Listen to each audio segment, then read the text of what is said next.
मैं बात करता हूँ एक ऐसे व्यक्ति की जिसने यूरोपीय इतिहास की दिशा ही बदल दी, जिसने यूरोप और भारत के बीच एक व्यापारिक मार्ग को खोजा।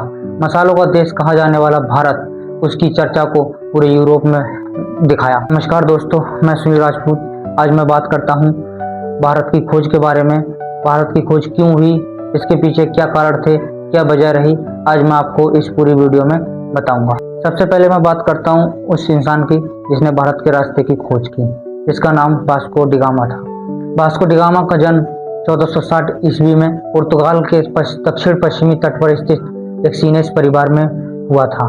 वास्को डी गामा एक कुलीन परिवार से ताल्लुक रखता था। उसके पिता स्टेपो दा गामा सैंटियागो किले के कमांडर हुआ करते थे। उन्होंने अपनी भूमिका एक नाविक के रूप में निभाई थी।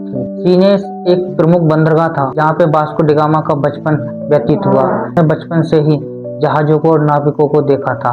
उन जहाजों से प्रेरित होकर उसके मन में नाविक बनने की प्रेरणा जागृत हुई। इसी प्रकार वास्को डी गामा का बचपन व्यतीत होते गया। वास्को डी गामा बड़ा होता गया और उसने पुर्तगाल के राजा के साथ बहुत सारे अभियानों में अपना योगदान दिया। कहा जाता है कि वास्को डी गामा की शिक्षा का अध्ययन सेविच शहर में हुआ होगा।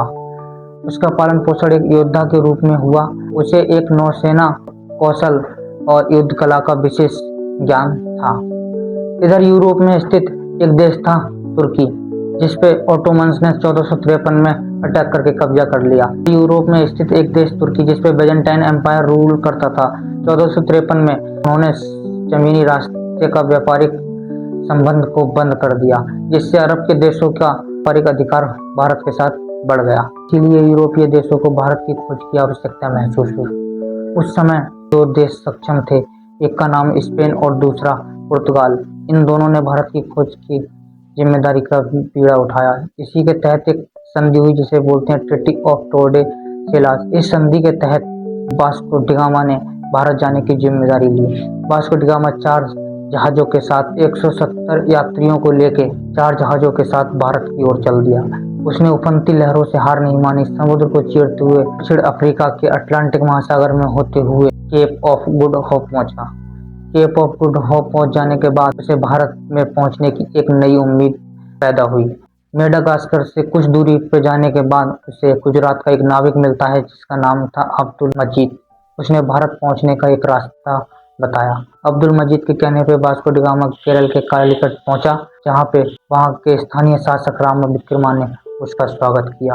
वास्को डी गामा ने भारत में रुक के मसालों का व्यापार किया। उसने मसाले, सिल्क, कॉटन अपने जहाज में रख के सीधे यूरोप के लिए वापस लौट गया था, जहाँ पे जाके उससे 60 गुना मुनाफा हुआ।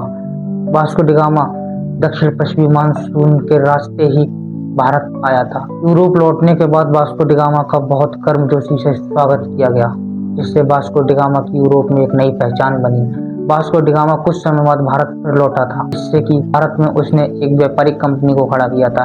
इस प्रकार यूरोपियन धीरे धीरे भारत में आने लगे।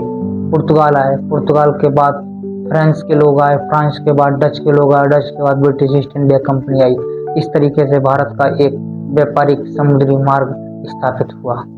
धन्यवाद। इससे आगे की कहानी मैं आपको नेक्स्ट वीडियो में बताऊंगा। धन्यवाद।